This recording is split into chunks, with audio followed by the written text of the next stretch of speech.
오늘 말씀을 준비하면서 저는 서점에서 금년 1월에 출간한 책 한 권을 보게 되었습니다. 제목이 천국에 대한 바른 생각이라는 책인데요. 저자를 보니까 최성호라는 이름을 가지신 분입니다. 양력을 제가 살펴보았습니다. 1977년 서울대학교 의과대학을 졸업하고 1982년에 외과 전문의 자격을 취득했고 1992년에 의사학 박사학위를 받은 분이었습니다. 특이한 경력을 가지고 있었는데요. 이분은 1999년에 장신대 신대원을 수석 졸업하고 2001년도에 목사 임직을 받았다는 것입니다. 현재 무엇을 하느냐 보았더니 서울에서 요양재활병원 외과 과장으로 환자를 돌보는 일을 하면서 구리시에서 교회의 담임 목사로 목회를 하고 있는 분으로 소개가 되고 있었습니다. 이 책의 저자는 이 책에서 소위 임사체험을 경험한 사람들의 고백으로 천국 이야기를 시작하고 있습니다. 62세의 남자가 있었습니다. 뇌 안에 동맥류가 터져 쓰러진 후에 서울에 있는 한 대학병원에서 응급수술을 받고 27일간 혼수 상태에 있다가 의식이 돌아왔습니다. 그 후 재활 치료를 통해서 보행은 어느 정도 가능해졌지만 후유증으로 양쪽 눈의 시력을 거의 상실하고 말았습니다. 이분이 목요일 저녁마다 이 책의 저자가 인도하는 병원 예배에 빠지지 않고 참석을 했습니다.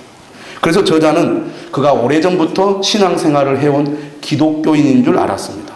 하지만 알고 보니까 교회에 다니기 시작한 건 4년 전 혼수 상태에서 깨어난 후부터라고 했다는 것입니다. 죽음의 문턱에서 살아 돌아왔으니 그런 마음이 생겼을 수도 있겠다 이렇게 생각을 했습니다. 하루는 예배를 마치고 자리를 정돈하고 있는 저자에게 그가 다가와서 말을 건넸습니다. 목사님, 오늘 설교 중에 한 번 죽는 것은 정해져 있지만 그 후에 심판이 있다고 하신 말씀에 정말 공감합니다. 가능하다면 다음 설교 시간에 그 심판에 대해 한 번 더 말씀해 주셔서 교인들의 머릿속에 분명히 남도록 하시면 좋겠습니다. 저자가 그에게 물었습니다. 그렇게 말씀하시는 특별한 이유라도 있습니까? 그러자 그가 이렇게 대답합니다. 저는 실제로 그 심판대에 서 있다가 왔습니다. 이 책의 저자는 그의 이야기를 들은 후 이것이 임사체험이라는 것을 알게 되었습니다. 임사체험이란 무엇입니까? 사고나 질병 등으로 죽음의 문턱까지 갔던 사람이 다시 의식을 회복한 후에 죽음 이후의 상황을 실제로 체험했다고 주장하는 것을 말합니다. 요즘처럼 의학이 발달하기 전에는 그런 체험 자체가 거의 없었기 때문에 간혹 임사체험담을 이야기하면 황당무계한 헛소리 취급을 받았습니다. 그러나 의학기술이 점점 급속하게 발전하면서 심폐소생술 등을 통해서 사망 직전 혹은 사망과 다름없는 상태에서 소생하는 사람의 숫자가 급격히 늘어남에 따라 이제는 이런 임사체험담들이 많아지게 되었다고 합니다. 저자가 이렇게 물었습니다. 선생님께서 겪으신 일이 혹시 그냥 꿈이나 환상은 아닐까요? 그러자 그분은 정색을 하면서 대답을 했습니다. 목사님, 그것이 꿈이나 환상이라면 제가 마음먹기에 따라 이렇게 생각할 수도 있고 저렇게 생각할 수도 있는 그런 모호한 내용이 아니겠습니까? 그런데 그때 일은 제가 이렇게 혹은 저렇게 생각할 수 있는 것이 아니라 조금 전에 일어난 일처럼 너무나 분명해서 달리 생각해 볼 여지가 없습니다. 그리고 그게 꿈이라면 시간이 지나면서 점점 희미해지고 잊히지 않겠습니까? 그런데 이상하게도 그때 그 장면은 시간이 지날수록 더 또렷해집니다. 이분의 그 이력을 보았더니 철저하게 유교를 숭상하는 집안의 종손으로 태어난 분이었습니다. 그래서 1년에 10번 이상 제사를 드리는 분위기에서 자랐습니다. 기독교 신앙을 접할 기회도 없었고 관심도 없었습니다. 불교 신자였던 어머니를 따라서 자주 절에 다녀서 정서적으로는 불교에 훨씬 더 가까운 사람이었습니다. 그러나 그는 죽음의 문턱에서 심판대에 의해선 체험을 한 후에 사후 세계가 존재한다는 것을 확실히 믿게 되었다고 합니다. 이런 불가사의한 현상들이 전 세계적으로 확대가 되면서 당황할 수밖에 없는 사람들이 유물론적 무신론자들이라고 저자는 소개하고 있습니다. 유물론적 무신론자들은 어떤 사람들입니까? 그들은 영혼의 존재를 부인합니다. 또한 사후에도 삶이 지속된다는 믿음은 과학이 발달한 지금 같은 시대에 걸맞지 않는 미신이라고 치부합니다. 모든 생물은 죽음으로써 그 존재가 멸절된다는 것이 그들의 기본 입장입니다. 여러분들 중에도 아마 그런 생각을 가지고 있는지 모르겠습니다. 당황한 유물론적 무신론자들은 임사체험이라는 것도 일종의 특수한 생리 반응 중 하나일 뿐이라고 반격했습니다. 삶의 최종 단계에서 쇠약해질 대로 쇠약해진 뇌 조직 안에서 일어나는 특이한 환각작용에 지나지 않는다는 것입니다. 그것을 가리켜서 뇌내 현상설이라고 말합니다. 뇌내 현상설. 설득력 있지 않습니까? 뇌내 현상설 중에서 대표적인 것이 저산소증 이론이라고 합니다.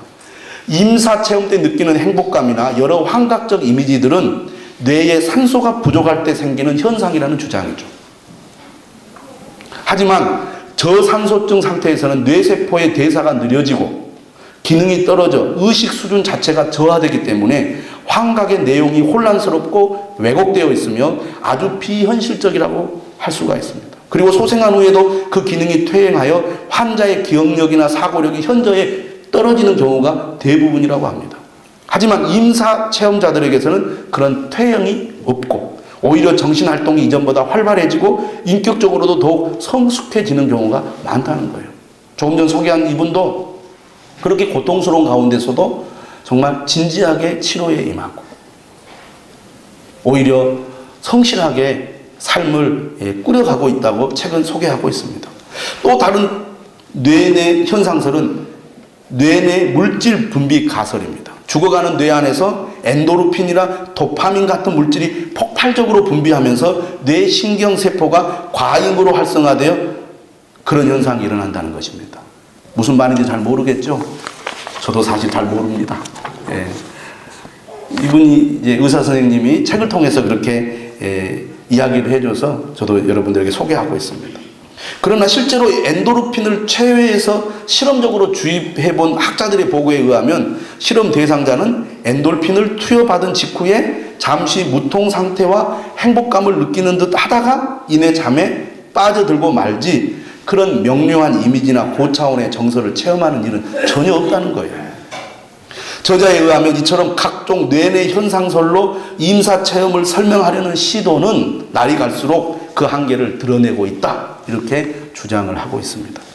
서울대학교 의과대학을 나오신 분이니까 공감이 많이 가더라고요. 또 한 분을 소개합니다. 2007년 1월 2일 당시 66세였던 김수용 씨는 의식을 잃은 상태로 서북 시립병원에 실려갔습니다. 폐암 말기 환자였던 그는 1월 4일에 깨어날 때까지 사흘 동안 혼수 상태로 누워 있었습니다. 그런데 의식을 회복한 후 그는 이전과는 너무나 다른 언행을 보이기 시작했습니다. 가족들의 말에 의하면 그는 은퇴하기 전까지 경찰 공무원으로 복무를 했는데 성격이 완고하고 독선적이라 평소에 가족 간에도 대화를 나누기가 힘들었다고 합니다. 때문에 그에 따른 독실한 기독교 신자였음에도 불구하고 아버지 앞에서는 종교에 관한 이야기를 함부로 꺼낼 수가 없었다고 합니다.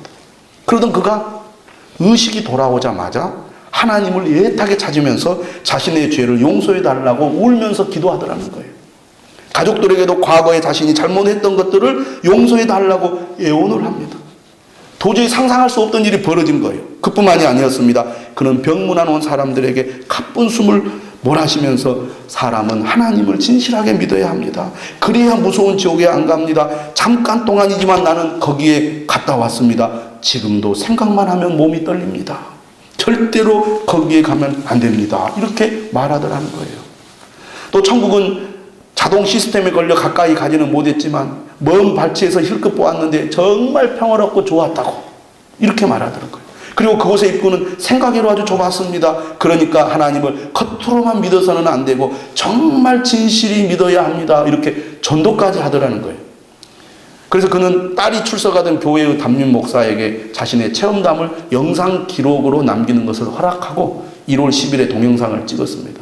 그 책에 보니까 그 동영상 사이트가 이렇게 기록되어 있더라고요. 그리고 18일 후 평화롭게 세상을 떠났다고 합니다. 여러분 믿어지십니까? 안 믿어지시죠? 네.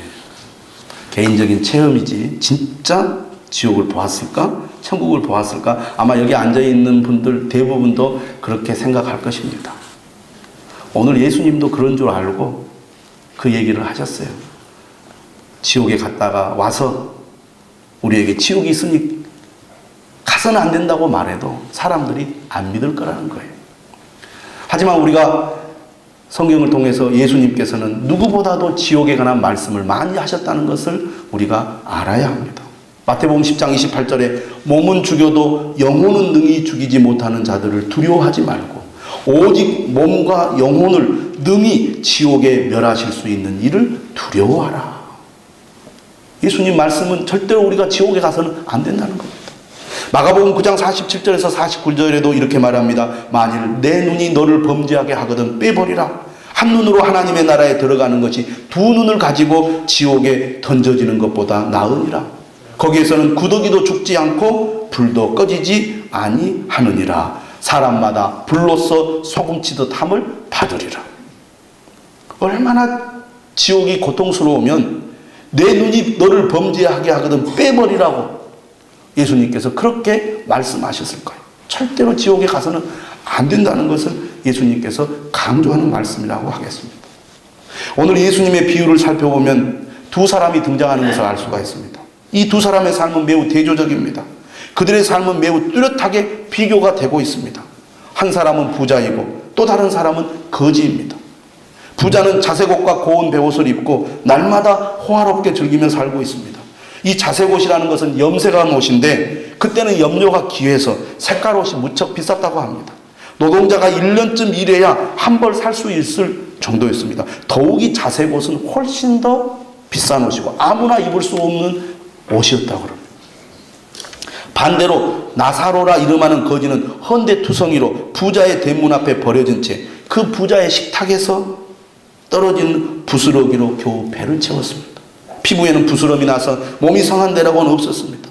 개들이 와서 그의 상처를 핥았지만 내쫓을 힘도 없었어요. 예수님의 비유는 이 대목에서 중요한 진리를 언급합니다. 그것은 바로 거지도 죽고 부자도 죽는다는 것입니다. 여러분, 부자는 이 세상에서 자색옷과 고운 베옷을 입고 날마다 호화롭게 즐기며 살았지만 그도 역시 때가 되니까 세상을 떠나게 된 것이죠. 거지도 죽지만 부자도 죽는다는 것입니다. 이 세상에 존재하는 사람은 어느 누구도 죽음을 피할 수가 없다는 것.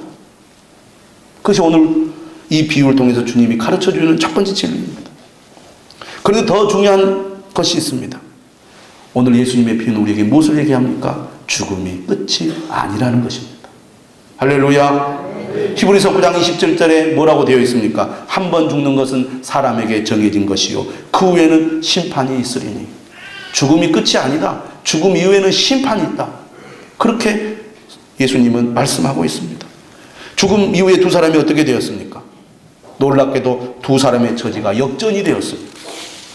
거지는 죽어 천사들에게 받들려 아브라함의 품에 들어가고 부자는 죽어 음부에서 고통을 겪게 된 것입니다. 살아있을 때와 달리 두 사람의 처지가 확 바뀌어 버렸습니다. 부자가 음부에서 고통 중에 눈을 들어 멀리 아브라함과 그의 품에 있는 나사로를 보게 됩니다. 부자가 아브라함을 부르지요. 아버지 아브라함이여, 나를 불쌍히 여겨주세요. 제발 나사로를 보내어 그 손가락 끝에 물을 찍어서 내 혀를 서늘하게 해주세요. 내가 이 불꽃 가운데서 너무 괴롭습니다. 부자는 거지 나사로가 세상에 살아있을 때보다 죽은 이후에 훨씬 더 큰 고통을 겪고 있습니다. 아브라함이 대답합니다. 얘야, 너는 살았을 때 좋은 것을 받았지만 나사로는 고난을 받았다. 이것을 기억해라. 이제 그는 여기서 위로를 받고 있지만 너는 괴로움을 받고 있다. 그뿐만이 아니다. 너희와 우리 사이에는 큰 구렁텅이가 놓여 있다. 여기서 너희에게 건너가고자 해도 건너갈 수가 없고 거기서 우리에게 건너오려고 해도 건너올 수가 없다. 아브라함은 이렇게 대답하면서 부자의 그 간절한 요구를 거절해버립니다. 그러나 부자는 거기서 멈추지 않고 아브라함에게 또 다른 부탁을 합니다. 그러면 아버지께 구합니다. 나사로를 내 아버지의 집에 보내주십시오. 내 형제가 5 있습니다. 나사로가 그들에게 증언하도록 해서 그들이 이 고통받는 것에 오지 않게 해 주십시오. 아브라함이 또다시 대답합니다. 그들에게 모세와 선지자들이 있으니 그들에게 들을 것이다. 성경이 있다고 말해요. 하나님의 말씀이 있다는 겁니다. 부자가 말합니다. 그렇지 않습니다. 아버지 아브라함이요. 만일 죽은 자 중에 누가 다시 그들에게 가서 증언한다면 회개할 것입니다. 부자가 가슴을 치는 절절함으로 아브라함에게 간절한 부탁을 하고 있습니다. 하지만 아브라함은 끝까지 부자의 간청을 단호하게 거절합니다. 모세와 선지자들에게도 듣지 않는다면 비록 죽은 자 가운데서 살아나는 자가 있을지라도 고난을 받지 않을 것이다. 아까 임사체험 이야기 듣고도 설마 그게 진짜겠어 생각하는 여러분들에게 하시는 주님의 말씀이에요. 물론 오늘 나사로와 부자와 나사로의 비유는 예수님의 비유입니다. 이야기죠. 그러니까 이 말씀을 우리가 교리적으로 천국과 지옥에 대한 정확한 묘사로 이해하기는 쉽지 않습니다.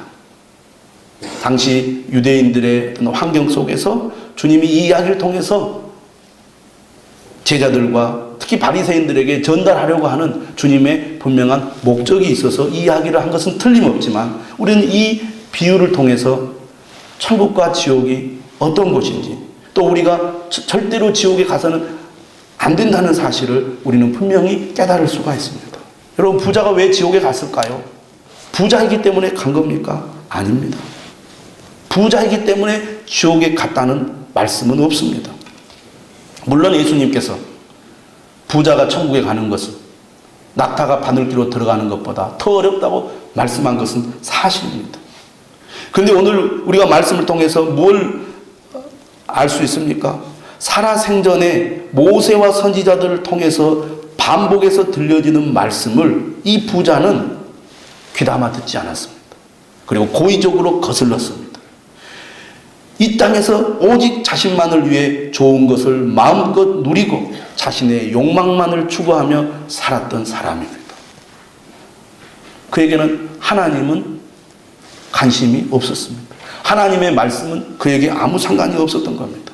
그는 돈을 사랑한 나머지 가난한 자들을 불쌍히 여기고 도우라는 주님의 말씀은 외면해 버리고 만 것입니다.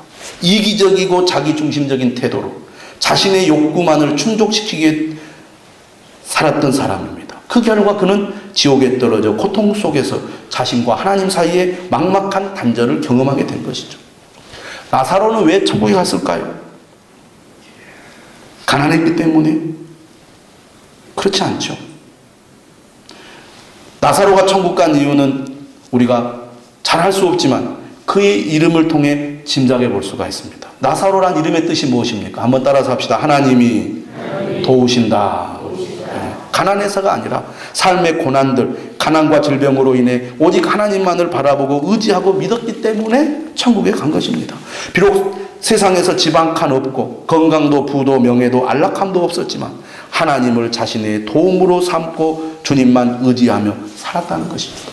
만약 자기가 가진 부, 건강, 명예, 지식, 경험, 인기가 주님을 만나는데 장애가 된다면 그것은 복이 아니라는 것입니다.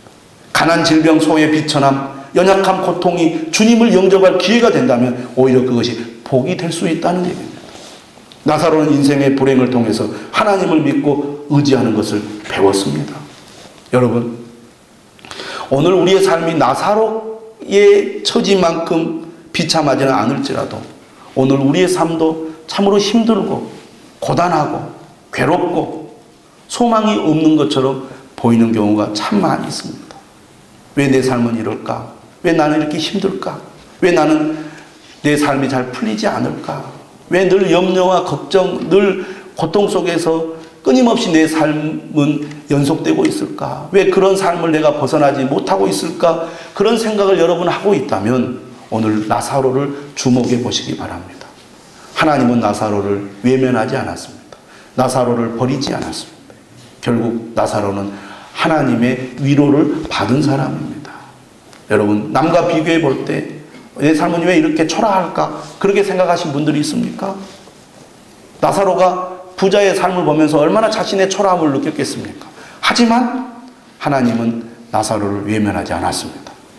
그의 이름대로 그는 고통 속에서도 결국 세상에서 자신의 삶이 풀리지는 않았지만 하나님은 끝까지 그를 지켜주셨고 그를 보호해 주셨고 결국 그를 하나님의 위로의 삶으로 인도해 주셨다는 것을 우리가 기억해 볼 때 여러분 주님께 소망을 두고 사는 인생이 참으로 복된 인생이고 최후의 승리를 거두는 삶임을 여러분들이 믿으시기를 바랍니다.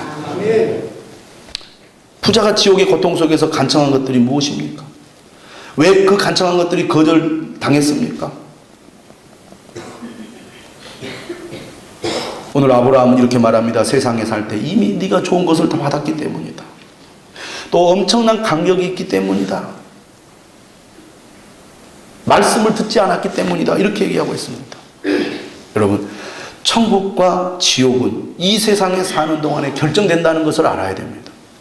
죽음 이후에는 기회가 없다는 거예요. 많은 사람들이 나중에, 다음에 내가 믿겠다고 말하는 사람들이 많이 있습니다. 다음에 내가 열심히 믿겠습니다. 다음에 내가 주님을 가까이 하겠습니다. 지금은 내가 너무 바쁩니다. 지금은 내가 너무 힘듭니다. 지금 내가 그럴 여유가 없습니다.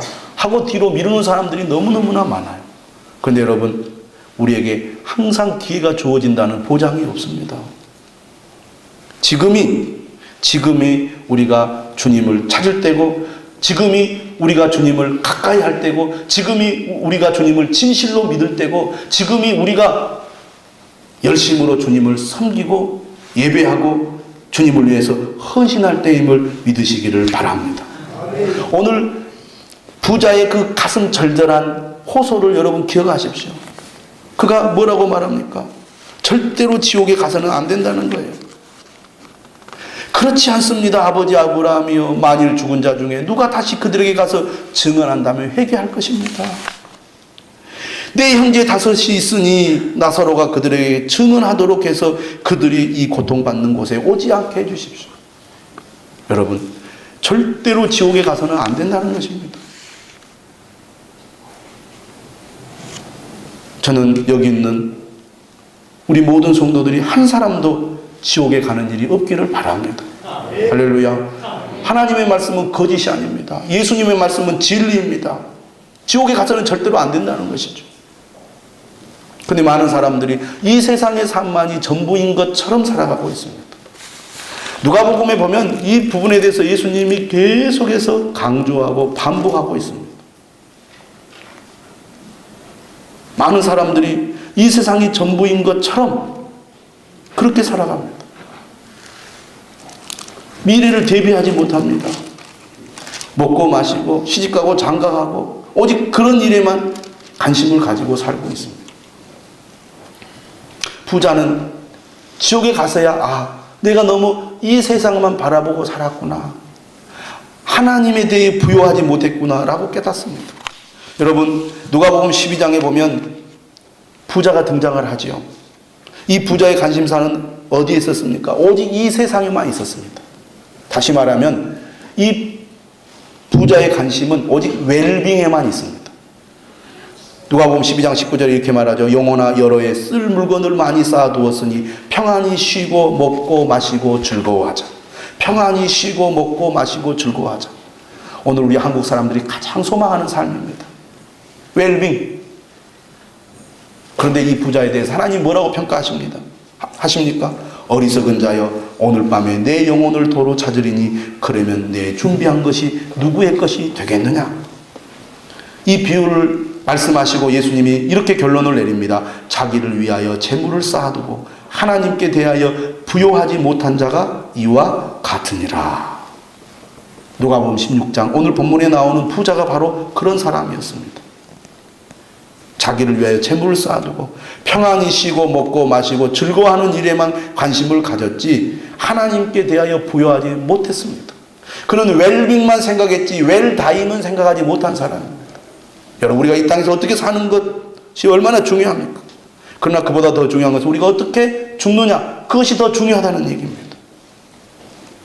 오늘 예수님께서는 이 부자의 이야기를 통해서 절대로 지옥에 가서는 안 된다는 것을 강조하고 있습니다. 사랑하는 성도 여러분, 한 사람도 지옥에 가서는 안 될 것입니다. 그저 옛날 얘기로 지어낸 이야기로 우리가 들어서는 안 됩니다. 주님의 말씀은 진리입니다. 모든 사람이 진정으로 천국을 소망하며 살아가기를 바랍니다. 우리가 이 세상에서 삶이 비록 힘들고 고단하고 고통스럽다 할지라도 나사로처럼 주님께 소망을 둔다면 그의 인생은 절대로 망하지 않을 것입니다. 주님이 우리를 위로해 주실 것입니다. 그는 하나님의 말씀을 무시하고 오직 이 세상만이 전부인 것처럼 이 세상의 것만 쫓아가며 살아간다면 부자처럼 지옥에서 탄식하고 부자처럼 후회하는 그런 일이 생기게 될 것입니다. 여러분, 여러분의 가족이 혹시 주님을 알지 못합니까? 주님의 말씀을 무시하고 있습니까? 주님 앞에 나오지 않고 있습니까?